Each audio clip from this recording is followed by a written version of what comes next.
Good morning, everybody. This is Paul Euro with the National Weather Service. Can someone type into the questions portion that they can hear me okay? Then they can also see my first slide.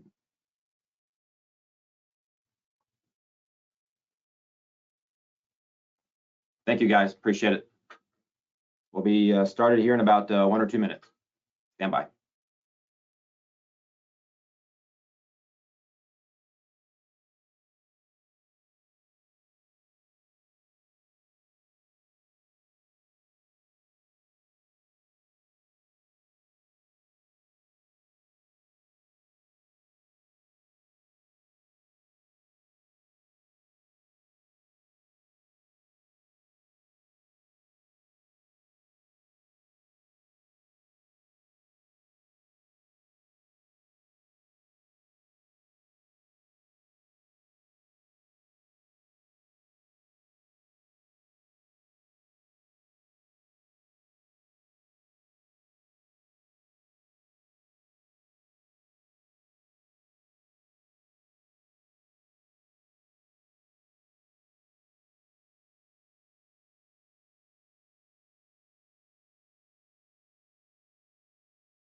All right, I show that it's 10:30. My name is Paul Euro. I am the Warning Coordination Meteorologist with the National Weather Service office here in New Braunfels, Texas. We are considered the Austin and San Antonio office. So this webinar is primarily for South Central Texas emergency management partners, television media, and other decision makers across our area. This is going to be one of many and multiple webinars that we do over the next 10, 11, 12 days, all the way up through the eclipse of April 8th.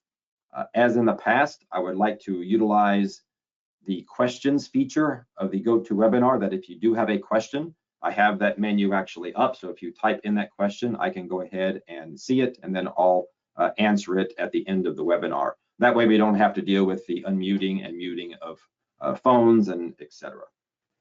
So with that, we'll get started. This one will actually be very, very short and sweet because there's not a whole lot to talk about yet, but it's going to set the stage for all of our webinars that we have, especially next week, into next weekend, and then finally on April 8th of the eclipse. So this right here kind of shows the actual weather briefings under the important updates, where we're going to do this today's briefing, and then Monday through Thursday next week, again, also at 10:30 a.m. This should not conflict with any sort of state calls, which typically happen at 10 o'clock. If they do, and those state calls run past 10:30, we'll just delay our start just by a few minutes until the state call is actually done. But as of right now, 10:30 a.m. Next week, Monday through Thursday. And then on Friday through Sunday of next week, they'll be also at 10:30, but we're going to add in an afternoon 2:30 p.m.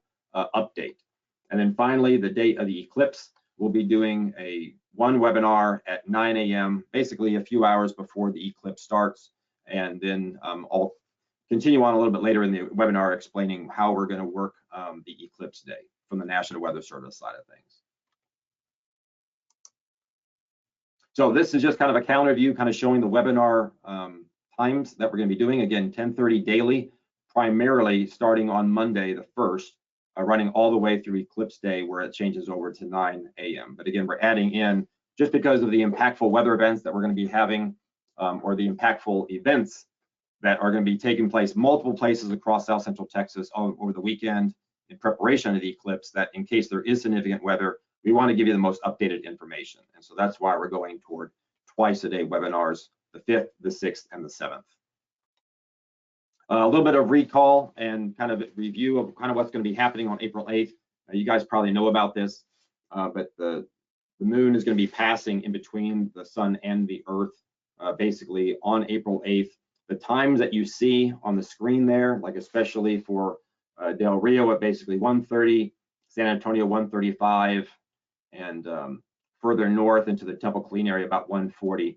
So you can kind of see the total path of totality here. It's roughly well over 100 miles wide. This is where most people are going to be going to actually see that. And if you are in the exact path of totality, you may get upwards of 4 minutes of totality for that. Some more kind of timelines. The entire eclipse thing will actually happen probably for about 2.5, 3 hours or so, where it'll start literally about an hour and 15 minutes where we're going to have partial, and then again right around totality about 4 minutes, and then again continue again for about an hour and 15 minutes. So, you know, just like we had in that October eclipse, there's going to be some duskness, right, or some shading that kind of starts to happen well beyond or well before the actual total eclipse happens. And then down below here, you see Austin, San Antonio, and Del Rio highlighted. That partial eclipsing will actually kind of start a little past noon at Del Rio, and same for San Antonio and Austin, reach right around in that 1:30 time frame across our entire region, and then finally ending totally by about 3 p.m. So it's not just going to be 1 or 2 minutes worth of an eclipse. The whole thing will kind of last, like I said, about almost 3 hours or so. Definitely one of the big messaging that I know you guys have been doing have been about protecting your eyes with the glasses. I'm not a glasses expert, but we do have some really good graphics we're going to be sharing on social media. I know you guys have got some great websites as well that you've been sharing information. So just continue that, because there's going to be a lot of visitors that have never done this before with eclipses. So make sure that we protect everybody as best we can. Okay, so the main weather points. Now this graph will, and this graphic will actually kind of change into next week as we get very much more specifics. First off, it's way too early to tell what's exactly going to be happening weather-wise on the day of the eclipse. Our official forecast only goes out 7 days. So we're not into that range yet. Yes, there are some weather models that actually kind of go out that far, and we'll talk about that here shortly. But my main really concern is that, especially since there's going to be so many people coming here, and that whole prior weekend is going to be so busy with massive events, not only in Austin and San Antonio, just normal April sort of weekend type events, but then as we get further into the hill country, there's definitely some big eclipse gatherings that are going to be happening throughout the entire weekend. So even if we have thunderstorms and severe weather possible, you know, into that weekend, that's going to be very impactful. And so that's one of my main concerns. This third bullet here, driving out to Kerrville yesterday, look, a lot of the region has gotten some pretty okay or decent rains over the last month or two. So there is quite a number of places that are green. That is going to be lessening the fire risk, especially if cars go and pull off on the side of the road, or grass fires, etc. Yes, it could still happen, but the chances are less. Where we are still very susceptible is out over western part of our county warning area, out there by Del Rio, the Rio Grande, areas that have not seen very much rain at all. They are still going to be susceptible to the fire conditions.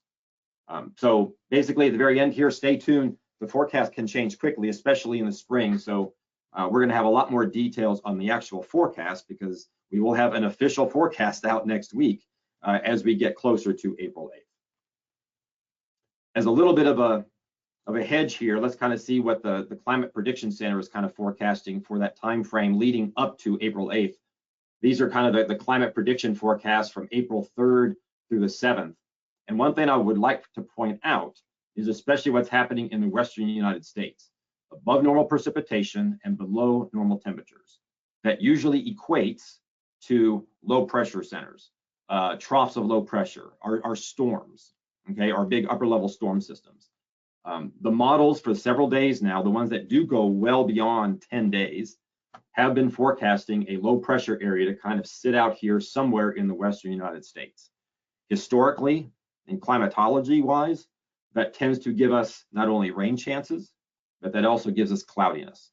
So way too early to tell whether or not that's actually going to come true come April 8th, but that is the trend that we're going to be starting to talk about already, probably next Monday. Are the models still showing that? And if so, then these are kind of the more likely scenarios that we're going to be running through the week into the day of the eclipse. So I'd like to highlight again this Forecast Points website that is available for everybody, even the general public, for you to go, click on the map, put it over your exact area, and up will come the hourly forecasts for that area produced by the National Weather Service. Again, it does not go out to April 8th yet. Starting on probably late Monday, it'll go all the way out to the next Monday, April 8th. But I want you to have this already bookmarked. Now, when you do this QR code, this is going to take you to the national map, which is actually centered over Duluth, Minnesota. So don't look at the hourly temperatures right now for Duluth, Minnesota. You need to adjust by clicking on the map over your region, and that will get the hourly temperatures. So that's what you're going to want to save. And because of that, what we have done is we have gone ahead and made some QR codes for certain cities in our jurisdiction. So here are some QR codes for areas out west. You can see those on the map. And even if you don't get a chance right now to do that QR code, I'm sending out these slides. I'm going to be sending out this recording to everybody. So don't think that you have to do this QR code right this second. But we have the western cities. We have hill country cities, including Rock Springs, Kerrville, Fredericksburg, Bandera, Johnson City, and Llano. And then we also have cities along the Interstate 35 corridor, some which are going to be in partial totality or I'm sorry, the partial eclipse, but then also other parts that will be in totality. So again, these QR codes are going to be passed out to everybody on these slides, but this is just kind of a very quick way to get to that Forecast Points website that is already centered over these particular cities. Now, the day of the eclipse, obviously radar and possibly even the real-time satellite images are going to become very important, especially if people become mobile and try to get out of any sort of possible cloudiness or thunderstorm activity, whatever. So we're going to keep sharing these links here of a satellite website and then also our radar website so people can be situationally aware of what's going on weather-wise. And then finally, the plan for the eclipse day, April 8th from us. We, on that day, will be having our last webinar at 9 a.m. Kind of a, okay, everybody, this is kind of what's going on and this is where we're kind of at. We are going to be highly utilizing our NWS chat feature, which is run by Slack. Now, not everybody listening on this call may actually have a Slack account, and that's fine. We actually can't have everybody on this call actually have a Slack account. It is mainly only for emergency managers and for our TV partners and other key decision makers. However, what we're thinking of possibly doing the day of is that we may open up a Google Meet to where other partners in our jurisdictions can actually very quickly get on the Google Meet and ask us questions in real time, and we can share information that way. So if any of that sort of changes, I'll be sending out emails to our general partner email list with those sort of instructions.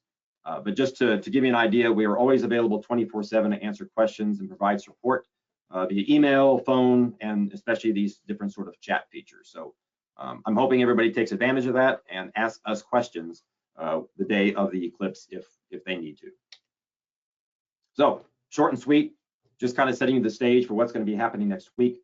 Our next briefing will actually be on Monday, April 1st at 10:30 a.m. This same exact sort of format. You don't have to register again. Once you've registered once for these webinars, you can listen in. And again, everything is time sensitive. So I will be sending out these slides. I will be sending out this recording to everybody on this partner email list and everybody that has actually been attending. So we'll do that.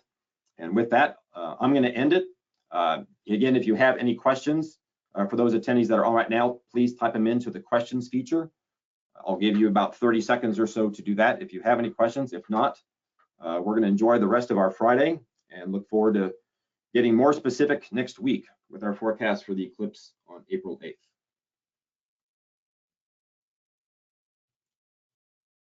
So, seeing no questions, we're going to say goodbye, and we will see you next week. Have a good weekend, everybody.